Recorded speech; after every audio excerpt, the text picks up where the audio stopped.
Salut à tous, on se retrouve pour l'épisode 3524 du Zap Image. On commence aujourd'hui, ce samedi 27 décembre, tout d'abord les gars, avec une triste info, on l'a appris exactement hier.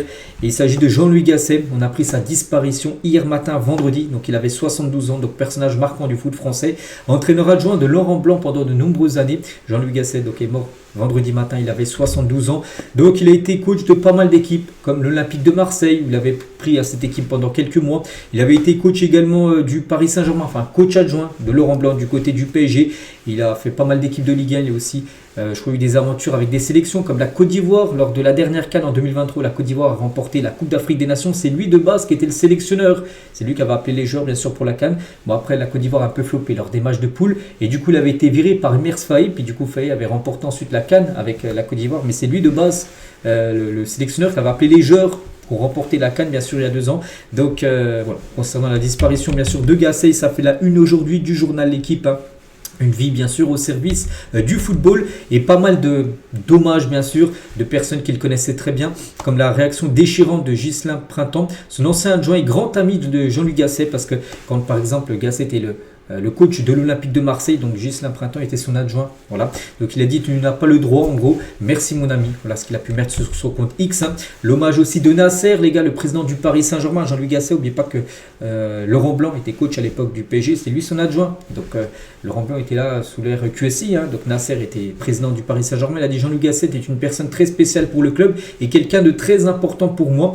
Et en ce moment douloureux, nos pensées vont à sa famille, à ses proches, ainsi à tous ceux qui ont participé à sa passion pour le football, hein. Et la réussite du PSG, c'est aussi celle de Jean-Louis Gasset, hein. Zlatan Ibrahimovic disait à l'époque, quand il était au Paris Saint-Germain, donc Laurent Blanc imposait très peu de restrictions.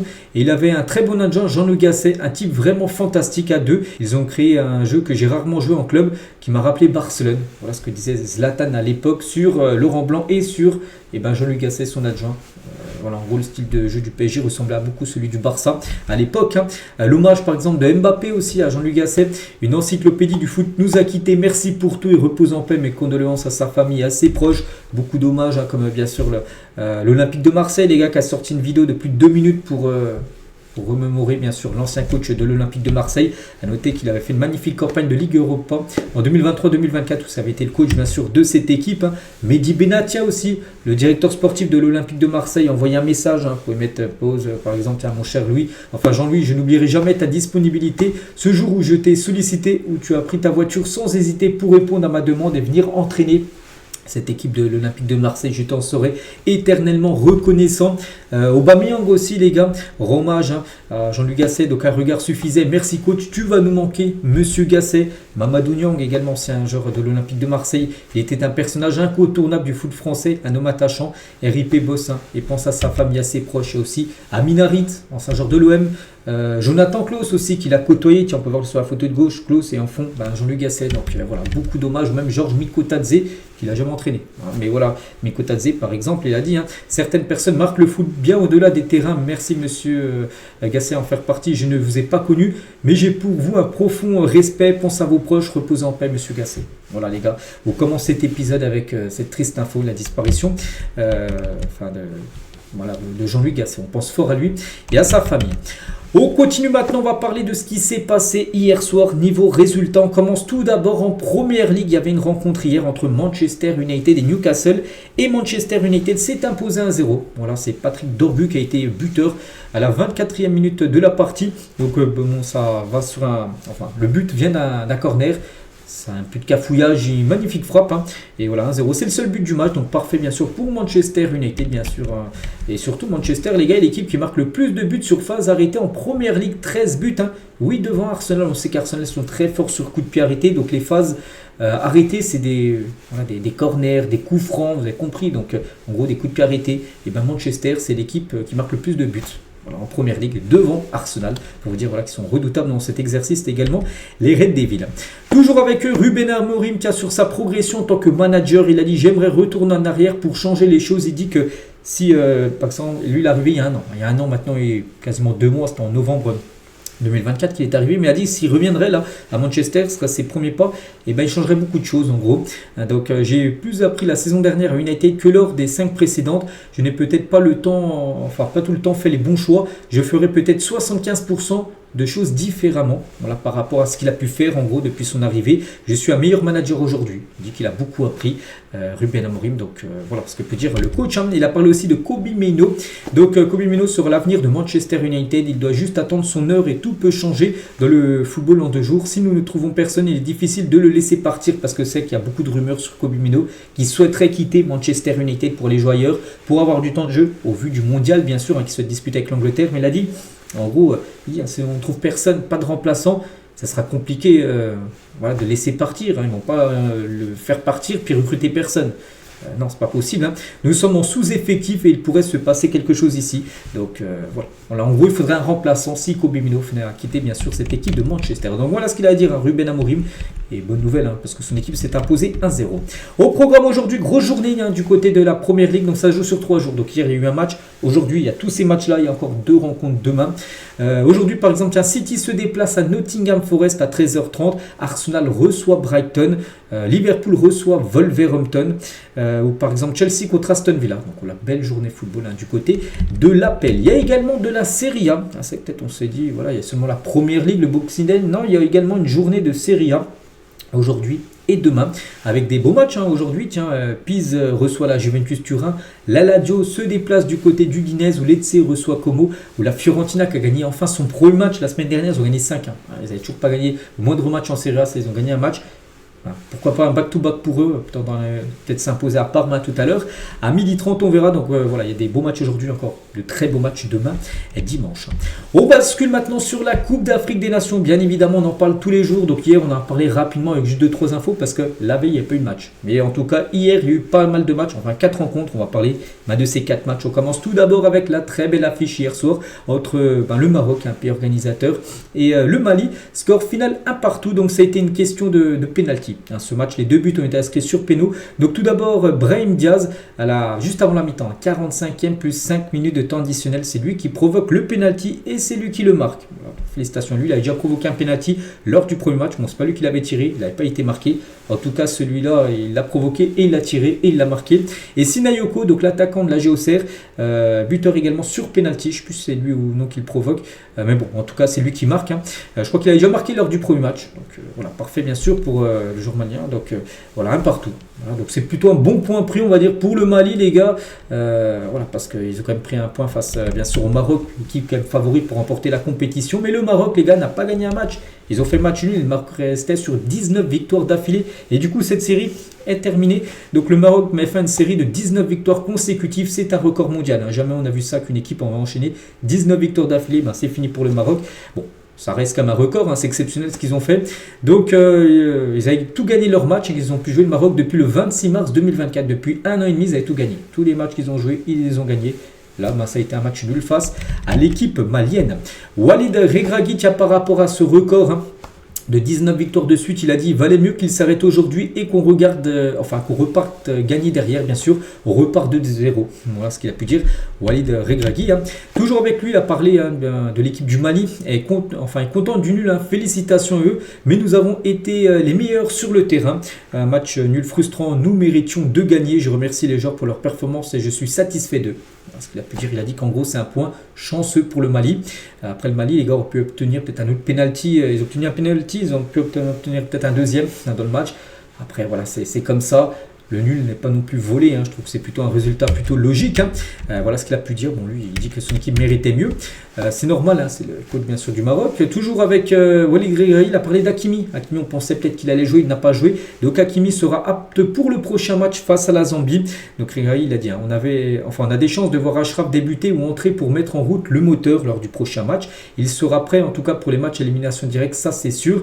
Aujourd'hui, donc le match hier contre le Mali, il était prédisposé pour entrer 10 minutes en fin de match, mais vu la configuration du match, il y avait un partout, voilà l'intensité, il y avait beaucoup de tags, c'était rude, et le résultat, on a préféré ne pas prendre de risque et ne pas le faire jouer. Voilà, 10 minutes, c'est pour ça que il y a plus de chances de le voir jouer plutôt le prochain match contre la Zambie. Toujours avec ce match Maroc-Mali, on va parler aussi d'Azdine Ounahi. Elle était frustrée après le nul concédé par le Maroc. On doit savoir que le match dure 90 minutes, pas une mi-temps. C'est vrai. Je pense qu'au premier mi-temps, on était très très bien. On n'est pas entré dans la deuxième mi-temps. On a arrêté de jouer, on n'a pas posé notre jeu. On devra mettre les ingrédients au troisième match contre la Zambie. Parce qu'on veut finir premier, parce qu'oubliez pas, les premiers finiront certainement contre des troisièmes de poule ou des deuxièmes, tout dépend bien sûr du nombre de points pris. Mais voilà, c'est mieux de finir, on va dire, toujours premier que finir 2 ou 3e. Donc c'est pour ça qu'il faudra absolument gagner le troisième match pour valider cette première place pour le Maroc. On va parler de Brahim Diaz. Quel début de CAN pour le joueur du Real Madrid, c'est simple, 2 matchs, 2 buts. Donc 2 pénaltys obtenus, 2 matchs de but. Il s'agit quand même de son 10e but avec le Maroc en seulement 17 sélections. C'est pas mal quand même pour Brahim Diaz. Et Diaz est le premier joueur marocain marqué lors de ses 2 premiers matchs d'une édition de la CAN depuis Houssine Kardja en 2012. Voilà l'exploit tout simplement du joueur madrilène. L'homme du match les gars, donc c'est Ney El Naoui, donc c'est lui qui a remporté le prix d'homme du match, on peut le voir là avec son trophée, donc félicitations à lui. Du côté du Mali, parce qu'on en a parlé plutôt côté marocain, mais côté malien, donc Tom Samfiet, donc le sélectionneur du Mali, il a dit si tu donnes pénalty au Maroc en première mi-temps, tu dois aussi nous donner en deuxième mi-temps un pénalty pour nous, parce qu'en gros c'était quasiment les mêmes situations on va dire, parce que le pénalty donné pour le Maroc, je crois que c'est une main, donc c'est Brahim Diaz qui le provoque, mais c'est une main d'un joueur du Mali, je crois qu'il y a la même situation mais dans le sens inverse, mais là l'arbitre n'a pas donné de pénalty et il dit en gros si tu le donnes au Maroc, ce pénalty en première mi-temps, tu dois le donner au Mali tout simplement en deuxième mi-temps. Et je pense que si l'arbitre siffle le deuxième pénalty, on gagne ce match. Donc c'est dommage que l'arbitre n'ait pas vu la main parce que c'est exactement la même situation que le premier pénalty, mais je suis fier de mon équipe. Voilà, voilà ce qu'il a pu dire tout simplement le sélectionneur sénégalais. On va parler de El Yami qui a pris quand même de gros risques. Voilà, sur Sinayoko, c'est là où il y a le pénalty. Donc l'arbitre a mis du temps quand même. Il est parti voir la VAR et même en regardant la VAR, il a pris au moins 2-3 minutes pour regarder s'il y a pénalty ou pas. Voilà. Même quelqu'un qui connaît rien au football, un gros tac par derrière, il touche totalement le joueur, donc il y a pénalty 100 fois bien sûr, il va même prendre un carton, il s'en sort très bien. El Yamik avec seulement un pénalty concédé, mais voilà, c'est vrai que il faut être plus intelligent, tu ne peux pas faire une faute comme ça par derrière en pleine surface, c'est pénalty direct et ça a été bien sûr une sanction juste après avec le but égalisateur bien sûr de Sinayoko. Ex-coéquipier à la Real Sociedad, ma adversaire hier soir donc avec leurs pays respectifs, Naïef Aguerd et Amari Traoré se sont retrouvés après leur match. Ils jouent ensemble à la Real Sociedad, donc maintenant ils jouent chacun dans une équipe différente. Enfin je ne sais plus s'ils jouent encore, Traoré s'il joue encore à la Real Sociedad, mais Chicago Aguerd joue du côté de l'OM.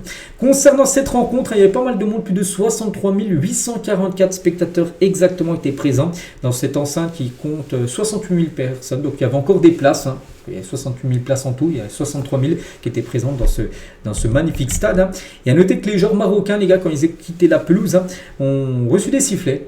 Voilà, de la part du public marocain par rapport bien sûr à leur performance. C'est à noter que dans ce public, il n'a pas sifflé, mais Mbappé était là, on a parlé hier, il était là et il sera là jusqu'à lundi, jusqu'à après-demain pour peut-être regarder d'autres matchs de la CAN. Donc Mbappé présent en tribune à Rabat avec le maillot du Maroc floqué Hakimi. Voilà, donc quelques photos avec le numéro 2 là, du maillot du Maroc, donc Kylian Mbappé avant son retour au Real Madrid, donc lundi bien sûr pour la reprise de l'entraînement. Donc voilà tout ce qu'il y a à dire sur ce gros match hier Maroc-Mali. Dans la même poule les gars, il y avait un Zambie-Comore. On va pas parler sans s'étendre de ce match, 0-0. Voilà.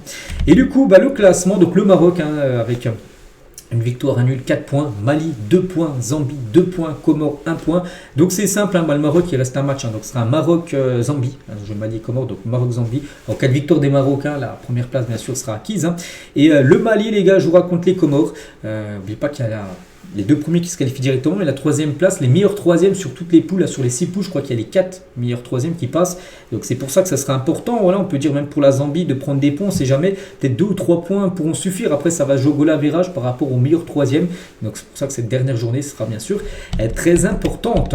On continue avec les 2 autres matchs du côté de la CAN hier. L'Égypte contre l'Afrique du Sud, c'était une belle affiche. C'est comme 2 équipes qui peuvent prétendre à remporter la CAN, bien sûr.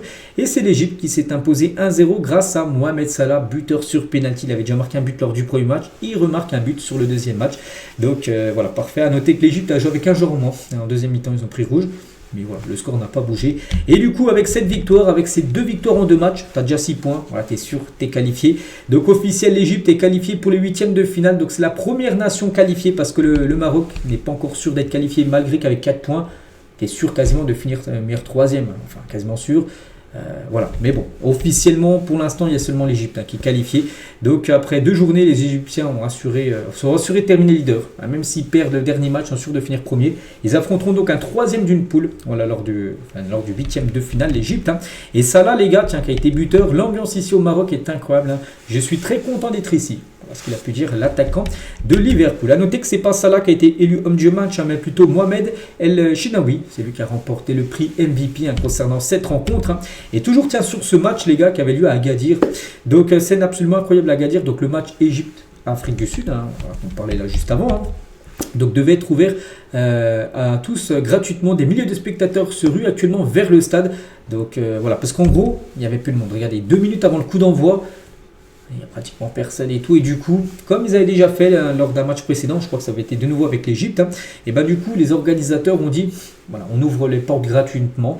Et du coup, voilà, dès qu'ils ont su ça, beaucoup de Marocains, les gars, bande de potes, couple, famille, même des solistes, tout le monde se presse pour ne rien rater. On aperçoit même des enfants à peine sortis de l'école, un cartable encore sur le dos, qui courent de toute leur force vers les tribunes pour aller assister à ce match qui était gratuit en gros. Donc c'est pour ça qu'après, bien sûr, de quelques minutes après le coup d'envoi, il s'est rempli d'un coup en gros ce stade, vu qu'ils ont ouvert bien sûr les places. Donc après c'est dommage les gars pour ceux qui ont acheté leurs places depuis longtemps, peut-être je sais pas, des places peut-être achetées 50-60 euros alors que voilà, le match était gratuit.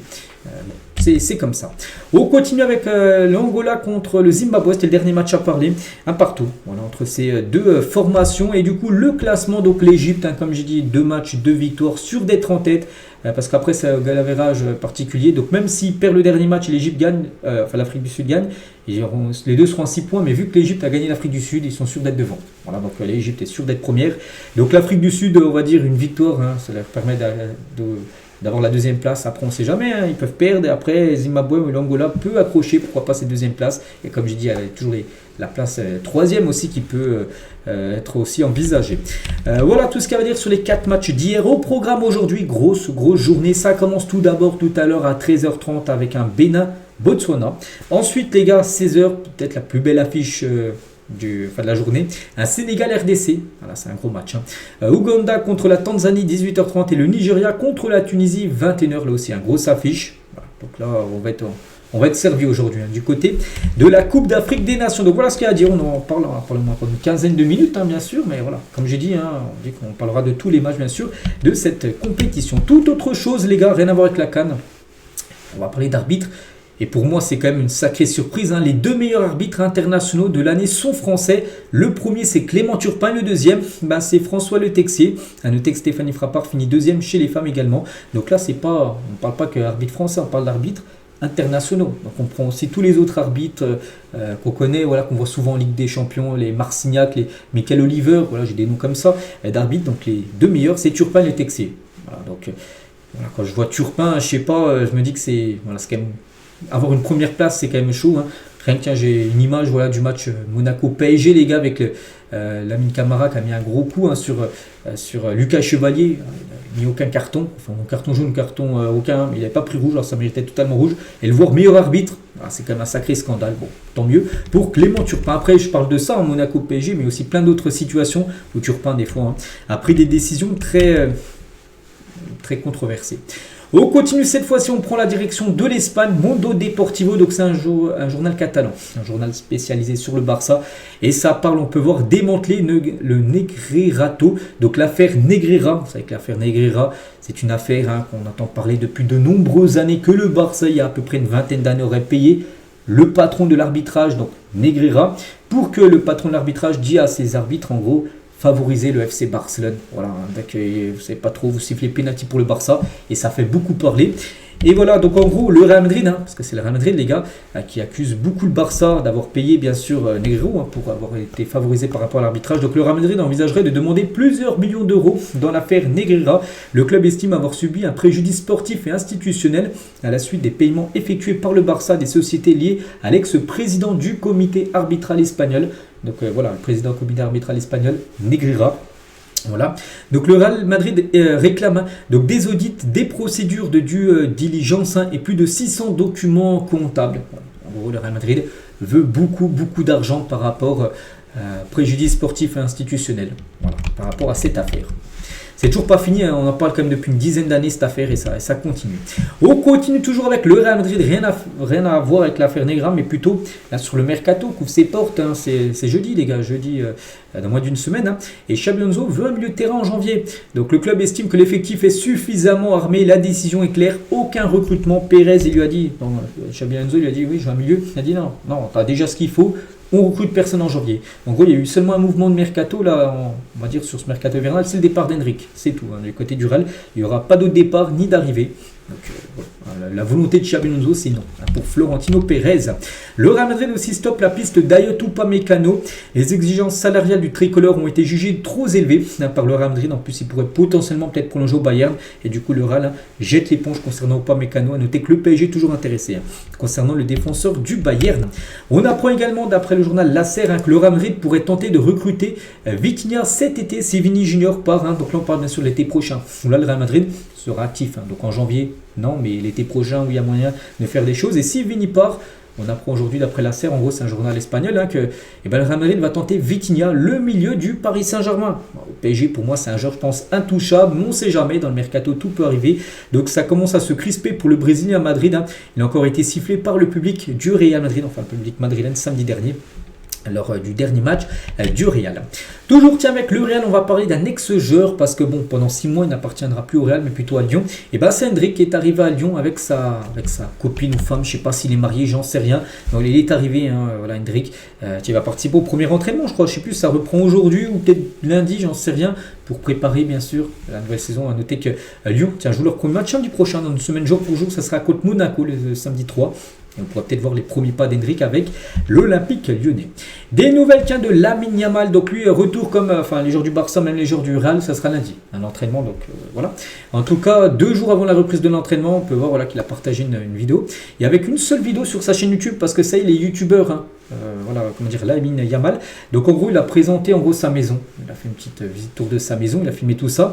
Il a atteint déjà le 1 million d'abonnés, les gars, et affirme viser les 10 millions d'abonnés prochainement. Il a déjà reçu ces 2 trophées que moi, j'ai là, regardez juste là. Donc ça, c'est des trophées de 100 000 abonnés sur 2 chaînes. J'aurais même dû en recevoir un 3e, mais j'ai jamais reçu. Bon, c'est pas grave. Donc lui a déjà reçu celui des 100 000 abonnés et le gros là en or, celui du million que moi j'atteindrai jamais, mais c'est pas grave. Donc lui, voilà, en une vidéo, les gars, il a déjà atteint à ce côté-là. Donc félicitations à lui. Donc sa première vidéo a été mise il y a seulement 4 jours. Et il a déjà 1 million d'abonnés sur YouTube. Tant mieux pour lui. Et félicitations à lui. On continue avec Vitinha, les gars. Donc milieu, qu'on parlait juste avant, là, avec le Real qui va tenter le coup. Mais Vitinha, il parle de son collègue Neves. Et Vitinha évoque la comparaison du duo Joe Neves-Vitinha avec Xavi Iniesta. Il a dit: je sais que l'on fait souvent la comparaison avec Xavi Iniesta. Et c'est normal car les styles similaires ne manquent pas dans le football. C'est une évidence et je n'ai que des éloges à faire de Joe Neves. Voilà, parce qu'on compare des fois Vitinha Neves à Xavi Iniesta à l'époque, du côté du Barça. Et toujours avec Vitinha, il parle d'un éventuel retour au FC Porto. Il dit: je me sens chez moi au stade Estadio do Dragão, donc le stade en gros du Porto. Il a dit: j'aimerais vraiment rejouer avec ce maillot car je me sens comme chez moi dans ce stade de Porto, mais cela dépendra beaucoup de l'évolution de ma carrière et aussi de la situation du FC Porto car je serai toujours dépendant des objectifs et des souhaits du club. Donc pour l'instant, il est au PSG. Voilà. Peut-être il ira au Real l'été prochain, on ne sait rien parce que le Real est intéressé, mais peut-être un jour il aimerait lui retourner au FC Porto. Bon, pour l'instant, je pense qu'il peut continuer à jouer dans une très grande équipe, même si Porto c'est une belle équipe. Je pense que Paris et le Real, c'est au-dessus bien sûr de Porto. On continue avec Vitinha et plein d'autres joueurs parce que l'équipe type de la Ligue 1 en 2025, selon l'équipe, vient d'être dévoilée. C'est simple, il y a 10 Parisiens, un Marseillais. Donc voilà, pour la rédaction de l'équipe, les journalistes de l'équipe, ils ont voté en gros sur les meilleurs joueurs de Ligue 1 sur cette année 2025. Donc voilà, c'est l'équipe du PSG en gros avec Donnarumma, bon qui n'est plus là, mais il était là sur la première partie de saison. Mendes, Pacho, Marquinhos, Hakimi, Neves, Vitinha, Ruiz, Doué, Dembélé et Greenwood. Greenwood, joueur de l'OM, c'est le seul joueur hors PSG qui est parmi le 11 Ligue 1 2025 de l'équipe. Et les fans ont pu voter également sur le site de l'équipe. Et eux, c'est simple, c'est l'équipe du PSG. Il y a eu comme 74 000 votes environ tout en haut à droite. Et c'est l'équipe du PSG. Donc là, c'est pas Greenwood, mais plutôt Kvaratskhelia. Sinon, c'est le même 11 en gros. Les mêmes autres joueurs que j'ai montré juste avant. Là, c'est les journalistes qui ont voté. Et là, c'est les votes, les fans. Désolé. Donc voilà. C'est quasiment l'équipe parisienne. On continue, on va parler de Davide Ancelotti, le fils de Carlo Ancelotti, pourrait devenir l'entraîneur de Pise du côté de la Serie A, du côté d'Italie. En cas de défaite face à la Juventus ce soir, je dis il y a un Pise Juventus. Si Pise perd, j'ai son avant-dernier, même si la Juve en face, le club envisagerait de remplacer Alberto Gilardino, donc le coach actuel, par le fils de Carlo Ancelotti. Voilà, donc Ce soir, il est sur la sellette, hein, le coach de Pise. On continue les gars, on va parler de Samuel Umtiti. Avant la finale contre la Croatie en 2018, hein, je savais qu'on allait gagner le mondial. Donc le 15 juillet 2018, hein, Umtiti et les Bleus n'avaient aucun doute. En gros, c'était victoire assurée en finale de Coupe du Monde face à la Croatie. J'ai une photo qui restera gravée et qu'on avait prise. Et on s'était dit, bon les gars, dernier petit déj avant la victoire. Donc il devait y avoir donc Varane, Pogba, Griezmann. On sentait que c'était pour nous et que ça allait être une bonne soirée encore. Et c'était le cas. Hein. Là, c'était le petit déjeuner. Donc là, c'était le matin, bien sûr, du match, de la finale. Et ils sentaient vraiment qu'ils étaient dans une bonne onde. Hein. Et oui, quelques heures après, ils gagnaient, bien sûr, la Coupe du Monde. Et on finit aujourd'hui, tiens, avec un joueur qui a gagné la Coupe du Monde, mais il a tout gagné, lui. Et je crois que c'est le seul joueur à gagner ces trophées-là. Et c'est exceptionnel. La Coupe du Monde, l'Euro, la Ligue des Champions, la Ligue Europa, la Super Coupe de l'UEFA et la Coupe du Monde des clubs. Hein. C'est le seul joueur à gagner tous ces trophées exceptionnels. Hein. Donc c'est bien sûr Pedro, les gars. Il faut dire le joueur Pedro, le joueur de Chelsea à l'époque, Barça. Je crois qu'il est toujours en activité. Je crois qu'il a la Lazio encore maintenant à Pedro. Hein. Bon bref, Guardiola a dit, hein, Pedro comprenait l'espace, le timing, le mouvement mieux que presque personne d'autre. Hein. Donc il a rendu l'équipe meilleure. Lionel Messi l'a dit, Pedro est toujours au bon endroit. Il a travaillé sans relâche et a marqué des buts importants. Xavi. Hein. Donc Pedro était essentiel pour nous. Il a apporté l'équilibre, le pressing et les buts, le rêve de tout entraîneur. Et Andrés Iniesta, il a dit, Pedro n'a jamais cessé de courir, il s'est sacrifié pour l'équipe et a été décisif dans les moments importants. Donc voilà, un joueur exceptionnel bien sûr et très sous-coté je trouve, hein, ce joueur. Pedro, et on finit avec lui aujourd'hui. Donc voilà les gars ce qu'il y avait à dire, j'espère que ça vous a plu. On se retrouve demain, bien sûr demain dimanche et voilà. Allez, moi je vous laisse juste un très bon samedi et à demain.